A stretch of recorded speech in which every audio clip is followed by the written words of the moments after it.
ሰላም ሰላም ውድ የቻናሌ ቤተሰቦች እንዴት ናችሁ? ዛሬ በአዲስ ቪዲዮ ተመልሼ መጥቻለሁ። በመግቢያችን ላይ እንዳየነው እንግዲህ ያለነው ከመገናኛ ዲያስፖራ አደባባይ ተብሎ ከሚታወቀው አካባቢ ወደ ጫካ ፕሮጀክት መግቢያ ድረስ የምናይ ይሆናል በዛሬው ቪዲዮአችን። እንደምትመለከቱት አሁን እያየን ያለነው የማራቶን ህንፃ ነው። ወደ ቀበና የሚያስኬደው መንገድ ማለት ነው። ወደ ቀበና 6 ኪሎ 4 ኪሎ እንዲሁም ደግሞ ፊት ለፊቱ ደግሞ የካ ክፍለ ከተማ አለ። ከሱ በቀኝ በኩል ደግሞ አሁን እያየነው ያለነው የጫካ ፕሮጀክት ዋና መንገድ። ይህ መንገድ እንግዲህ በፊት አልነበረም። አሁን የጫካ ፕሮጀክት ከተጀመረ በኋላ ነው እንደዚህ ምርጥ መንገድ የተጠናቀቀው። ይህ እንግዲህ እስከ ኮተቤ መውረጃ ድረስ የሚያስኬድ መንገድ ነው።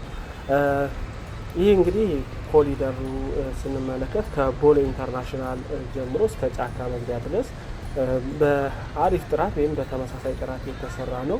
እንግዲህ የዲያስፖራ አደባባይ ደግሞ የተነሳው ይህ መንገድ በሚወጣበት ጊዜ ነው። እንግዲህ ዛሬ ቤተሰቦች ለእናንተ የሚሆን አንድ መረጃ ላካፍላችሁ። እዚህ ጋር የጫካ ፕሮጀክት ከመገናኛ ከመግቢያው ጋር አሁን እያየነው ያለው አረንጓዴ አጥር ጋር ማለት ነው ልመልሳችሁ። ይሄ ዲያስፖራ አደባባይ ማለት እዚህ መብራቱ ብዙ መኪኖች ያሉበት አካባቢ የነበረ ነው። ከዛ ወደ ኢምፔሪያል አድርጎ በቦሌ ድረስ ቦሌ ኢንተርናሽናል ኤርፖርት ይወርዳል። አሁን እዚህ የአረንጓዴ አጥር ውስጥ ቴምር ሪል ስቴት አዲስ የሪል ስቴት ፕሮጀክት ይዞ መጥቷል። ስለዛ አንዳንድ መረጃ ልንገራችሁ። ቴምር ሪል ስቴት እንግዲህ በዚህ ቦታ ላይ ከስቱዲዮ እስከ ባለ 3 መኝታ ድረስ ይዞ መጥቷል። በቅርብ የተከፈተ ፕሮጀክት ነው። ይህ ፕሮጀክት እንግዲህ የጫካ ፕሮጀክቱ ነው፣ የቴምር ሪል ስቴት ማለት ነው። እንግዲህ በተለያየ ካሬ አማራጭ እንደነገርኳችሁ ከስቱዲዮ እስከ ባለ 3 መኝታ ድረስ በጣም ጥሩ በሚባል ያከፋፈል አዲስ ስርዓት ነው ይዞ የመጣው። ይህ እንግዲህ ምንድነው በምንመለከትበት ጊዜ 65% ለሚከፍሉ ደንበኞች የ35% ቅናሽ ያደረገ ሲሆን እንዲሁም ደግሞ 40% አሁን ለሚከፍሉ 10% ቅናሽ ያለው ፕሮጀክት ነው። እንግዲህ በካሬ ደግሞ ከስቱዲዮ ጀምሮ እንደነገርኳችሁ አለ። ስቱዲዮ እንግዲህ በ32 ካሬ አማራጭ ነው ያለው። ይህ እንግዲህ ሙሉ ክፍያው በ4.1 ሚሊዮን ብር ነው። እንዲሁም ደግሞ ባለ አንድ መኝታ ማለት ባለ አንድ መኝታ 60 ካሬ ሲሆን መደበኛ ዋጋው 7.2 ሚሊዮን ብር ነው። እንዲሁም ደግሞ የመደበኛው ክፍያ 20% ሲሆን የ7.2 ሚሊዮን ብሩ 1.4 ይመጣል ማለት ነው። በባለ 2 መኝታ ደግሞ በ90 ካሬ አማራጭ ነው ይዞ የመጣው። ይህ ማለት እንግዲህ መደበኛ ዋጋው 10.8 ሚሊዮን ብር ሲሆን መደበኛ ቅድመ ክፍያው ደግሞ በ20% 2.1 ሚሊዮን ብር ነው። እንዲሁም ደግሞ ባለ 3 መኝታ ማለት ባለ 3 መኝታ በ118 ካሬ አማራጭ ሲሆን መደበኛ የባለ 3 መኝታ የካሬ ጠቅላላ ዋጋው 14.16 ሚሊዮን ብር ነው። ይህም ደግሞ በመደበኛ ደረጃ 20% ሲሆን ቅድመ ክፍያ 2.8 ሚሊዮን ብር ይሆናል ማለት ነው። ቅድመ ክፍያ እንግዲህ መግቢያ ላይ እንደነገርኳችሁ ይህ የቴምር ሪል ስቴት ይዞ የመጣው በእያንዳንዱ ከስቱዲዮ ጀምሮ ባለ 1 ባለ 2 ባለ 3 ላይ ቅድመ ክፍያ 65% በምትከፍሉበት ጊዜ 35% ቅናሽ ታገኛላችሁ። 65%ቱን አሁን ከፍላችሁ ሙሉ ለሙሉ የ35% ቅናሽ ተጠቃሚ መሆን ትችላላችሁ። እንዲሁም ደግሞ 40% በምትከፍሉበት ጊዜ 10% ቅናሽ ይኖራችኋል።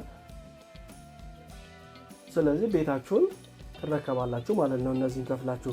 ቤተሰቦች እንግዲህ መረጃ ከጠቀማችሁ ታች በምናስቀምጠው ስልክ ቁጥር እየደውላችሁ ቴምር ሪል ስቴቶችን ማግኘት ትችላላችሁ።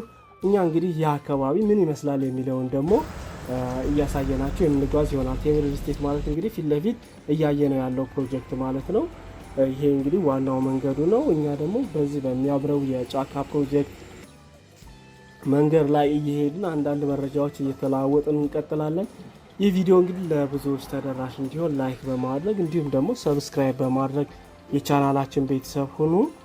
እንግዲህ ያው አሁን ወቅቱ ክረምት በመሆኑ አካባቢው በፊትም ግሪን ነው ውሃ ስለሚጠጣ፣ አሁን ደግሞ በተለየ መንገድ እጅግ አካባቢው በጣም አምሯል። እንግዲህ በዚህ አካባቢ ኢንቨስት ብታደርጉ ለመኖሪያ ብትገዙ ከዚህ ከሪል ስቴት በጣም ተጠቃሚ ትሆናላችሁ ብዬ አስባለሁ። እንግዲህ ይህ መረጃ ላካፍላችሁ ብዬ ነው። አሁን ከዚህ ቀጥሎ ጉዟችንን የምንቀጥል ይሆናል። እጅግ በጣም የሚያምር መንገድ ነው። እንግዲህ ከጫካ ፕሮጀክት ወደ መገናኛ የሚያስኬደው መንገድ ነው። ዋው በጣም ነው የሚያምረው። እንግዲህ የስትሬት ላይቶቹ እንዲሁም ደግሞ የእግረኞች መንገድ አለው። ከዚህ በተጨማሪ ደግሞ የአትሌቶች የሮድ መሮጫ መስመር አለ። አሁን እዚህ እያየ ነው ግሪን ፓርቱ ማለት ነው፣ ከእግረኞች መንገድ ቀጥሎ ማለት ነው። ስትሬት ላይቶቹ ወይም የመንገድ መብራቶችን እንደምናያቸው በጣም በብዛት አሉ። ይሄ እንግዲህ አካባቢው ማታ ማታ በጣም ብርሃናማ ነው የሚሆነው።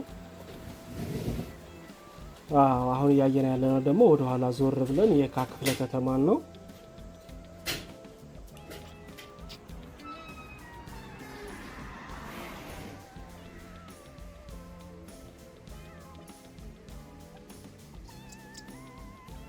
እንግዲህ ከተማው ደግሞ ከዚህ ከተራራው ላይ ሆነን በምናይበት ጊዜ 360 ዲግሪ ያሳያል። አሁን ገና ወደ ተራራው አልወጣንም፣ ግን ወደ ጫካ ፕሮጀክት ደግሞ አሁን ፊት ለፊት እያየ ነው ያለ ነው።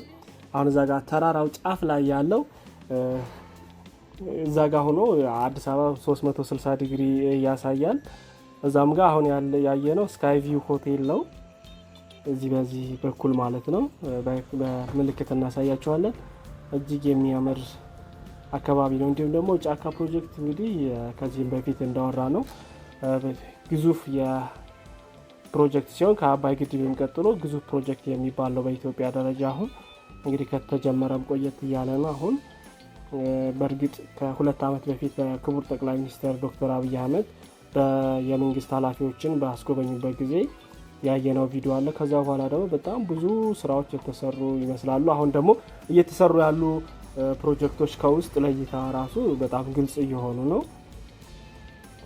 ቅድም ስካይ ቪው ሆቴል ያልናችሁ ይሄ ነው። ከዚህ በጀርባ ደግሞ ልክ እንደዚህ አይነት ሆኖ ሰርክል ግራንድ ሰርክል ሀል አለ። አዲስ አበባን በ360 ዲግሪ የሚያሳይ ማለት ነው።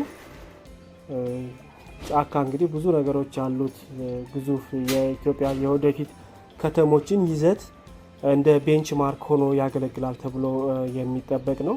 ፊት ለፊታችን እንግዲህ እያየነው ያለ ነው የጫካ ሾፒንግ ሞል ነው።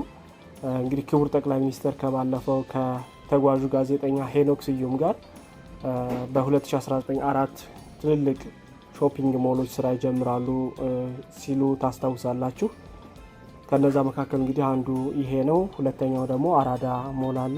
አይ ቲንክ ሁለቱን አላወኳቸውም። እንግዲህ በምናውቃቸው ጊዜ ደግሞ የምናሳያችሁ ይሆናል። ይሄ እንግዲህ ሾፒንግ ሞል መሆኑን ያወቁት አሁን ስክሪን ላይ በጽሁፍ ሾፒንግ ሞል ተብሎ የጫካ ሾፒንግ ሞል ተብሎ ተጽፎበት ነው። እዚህ ጋር ደግሞ ደስ የሚሉ ፈረሰኞች ናቸው። በጣም ነው የሚያምሩት። በዚህ በስትሬቱ ላይ ሲሄዱ ደግሞ ደስ ይላል። ዋው በጣም ነው የሚያምሩት። እዚህ ፊት ለፊታችን እንግዲህ እያየናቸው ያለ ነው እጅግ ደስ የሚሉ መኖሪያ ቤቶች ይመስላሉ። ኦልሞስት ተጠናቀዋል። ተመሳሳይ ዲዛይን ነው ያላቸው፣ እንዲሁም ደግሞ ተመሳሳይ አሰራር ነው ያላቸው። ከተራራው ከፍ ብሎ ስለተገነቡ ደግሞ እይታቸውም ደስ የሚል ነው።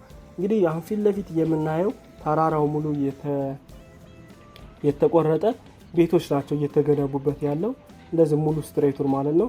ይህ መንገድ ወደ ቀበና የሚያስኬድ መንገድ ነው። እንዲሁም ደግሞ ወደ ኤምባሲዎች አሉ አይደለ፣ ብሪቲሽ እንዲሁም ራሽያ፣ በእነሱም ያስወርዳል። ይሄ ፊት ለፊቱ ሙሉ አንድ ቀን ከዚህ በፊት እጅ አሳይቻቸዋለሁ። ወደ ቀበና ልደታ ላይ እንቁ ቤተክርስቲያን አለች። ከዛ በቅንብቢት አድርጎ ወደ ቀበና ግድብ፣ ከዛም ወደ 4 ኪሎ 6 ኪሎ መሄድ ያስችላል ማለት ነው ይሄ መንገድ።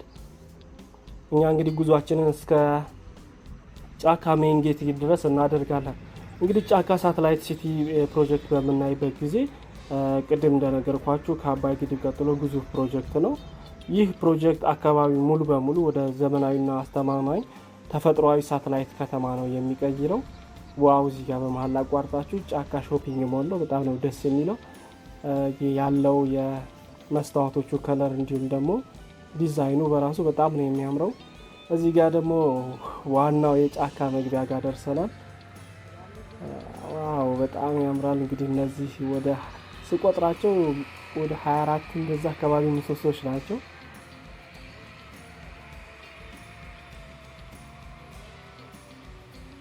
ዋው! ደስ የሚል ነው። እዚህ ጋር አሁን ፕሮጀክቱ ከላይ ደግሞ ተራራው አለ። እንግዲህ ይህ ጫካ ፕሮጀክት የመንግስት የተለያዩ ቢሮዎች እንደሚኖሩበት ይጠበቃል። እንዲሁም ደግሞ በዓለም አቀፍ ደረጃ